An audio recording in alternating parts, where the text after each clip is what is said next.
जय हिंद प्यारे बच्चों। बच्चों, आपका एयरफोर्स का रिजल्ट आ चुका है और जो लोग भी इस परीक्षा में सफल हुए हैं उनको स्पाई डिफेंस एकेडमी देहरादून की तरफ से, डीके सर की तरफ से, पूरे स्टाफ की तरफ से आप सभी को बहुत बहुत बधाइयां कि आपने इतने महत्वपूर्ण एग्जाम को क्रैक किया है। इस बार की जो मेरिट गई है वो काफी हाई गई है। अगर आप एक्स ग्रुप की बात करेंगे तो 39.5 गया है, अगर आप वाई ग्रुप की बात करेंगे तो 49.5 जो है 40.5 गया है। ठीक है, तो इतनी हाई जो मेरिट गई है वो आखिर में क्यों गई है? इसकी जो वजह है कि ये जो नॉर्मलाइजेशन जो सिस्टम लागू हुआ है इसके आधार पे ये मेरिट बनी है और इसलिए इतनी हाई मेरिट गई है। एयरफोर्स के इतिहास में पहली बार ऐसा हुआ है कि इतनी हाईएस्ट मेरिट गई है। ठीक, अब कुछ लोगों के मन में एक प्रश्न चल रहा होगा कि आखिर में ये नॉर्मलाइजेशन होता क्या है, आखिर में कौन सा जो है ये जड़ी बूटी है कि इसको कुछ लोगों ने पाया और कुछ का बढ़ गया और कुछ लोगों का घट गया। आखिर में ये क्या है फंडा, यह क्या है माजरा? तो आज हम इसी को यहाँ पे सरल शब्दों में बताएंगे कि नॉर्मलाइजेशन होता क्या है।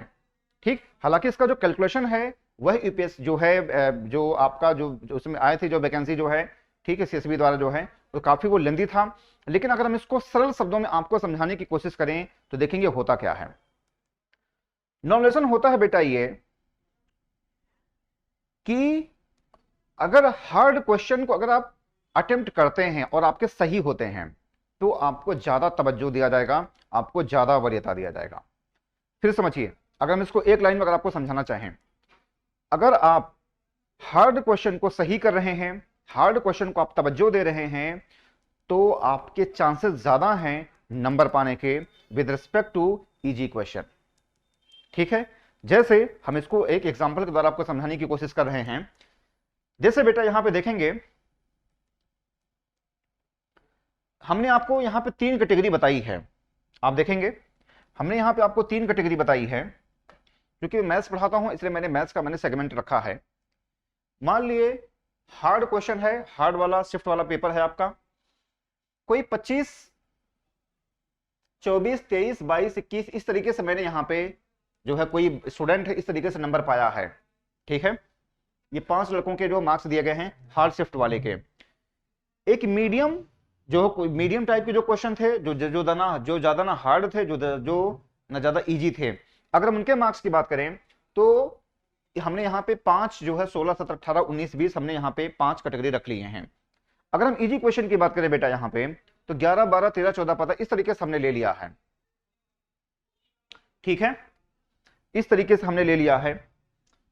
यहाँ पे गलत हो गया ये। ठीक, ये गलत हो गया ये। यहाँ पे ये गलत हो गया। ये है इजी, ये है हार्ड, इस तरीके से है।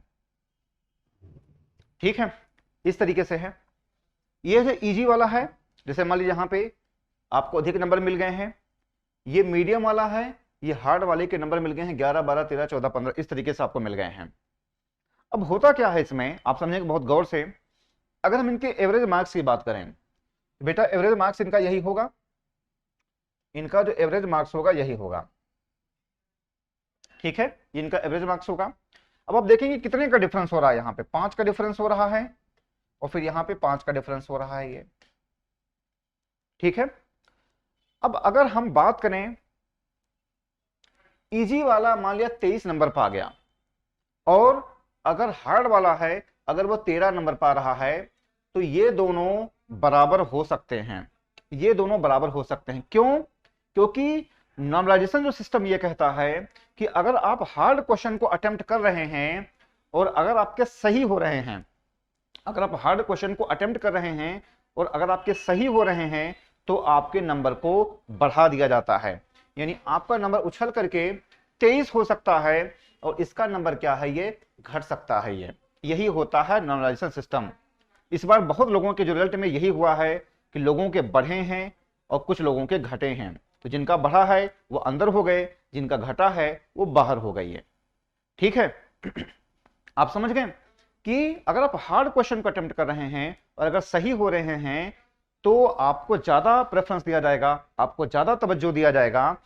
तो अगर आप 13 यहाँ पे हैं तो 23 यहाँ पे अगर इजी वाला है तो आपके ज्यादा चांसेस हैं उछल कर इसको क्रॉस होने के, यही होता है नॉर्मलाइजेशन सिस्टम होता है। और इस नॉर्मलाइजेशन सिस्टम में एक और बात यहां पे लागू होती है कि आप मैक्सिमम स्कोर से अधिक भी पा सकते हैं। मान लीजिए इंग्लिश का मैक्सिमम स्कोर कितना है, मान लीजिए 20 है, ठीक है, तो आप 20 से अधिक भी पा सकते हैं, 21 भी पा सकते हैं, 22 भी पा सकते हैं, अगर आपने हार्ड क्वेश्चन को अटेम्प्ट किया। और ऐसे में क्या है कि आप मैक्सिमम जो मार्क्स है उससे अधिक भी पा सकते हैं। ये होता है नॉर्मलाइजेशन सिस्टम होता है।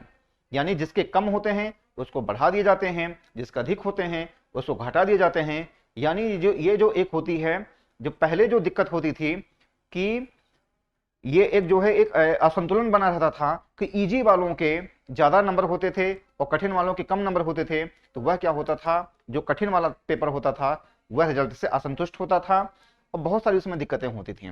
तो इसी को दूर करने के लिए इस नॉर्मलाइजेशन सिस्टम को लाया गया है। तो आपका जो इस बार का जो रिजल्ट आया है, जो इतने मार्क्स बढ़े हैं, यही वजह है कि नॉर्मलाइजेशन सिस्टम की वजह से ऐसा हुआ है। तो मैं आशा करता हूं कि आप समझ गए होंगे कि नॉर्मलाइजेशन सिस्टम क्या होता है। तो जो भी आपके जानने वाले पहचानने वाले हों, सभी के पास हमारा यह वीडियो, हमारा मैसेज फॉरवर्ड करिए कि आखिर में उनको पता चल सके कि नॉर्मलाइजेशन सिस्टम होता क्या है। हो सकता है किसी के बढ़ गए हों, हो सकता है किसी घट गए हों, हो सकता है कोई निराश हो, कोई भी कुछ भी कर सकता है। तो अब उसके पास आप ऐसे वीडियो, ऐसे चैनल को भेज करके कम से कम आप उसको बता सकते हैं कि नॉर्मलाइजेशन सिस्टम ये होता है, जो कि हमने यहाँ पे आपको सरल शब्दों में बताने का प्रयास किया है। ठीक है बेटा। और जो भी इस परीक्षा में उतना अच्छा नहीं परफॉर्मेंस कर पाए हैं, मैं फेल कभी नहीं कहूंगा, मैं ये कहूंगा कि आपका अच्छा परफॉर्मेंस नहीं रहा है।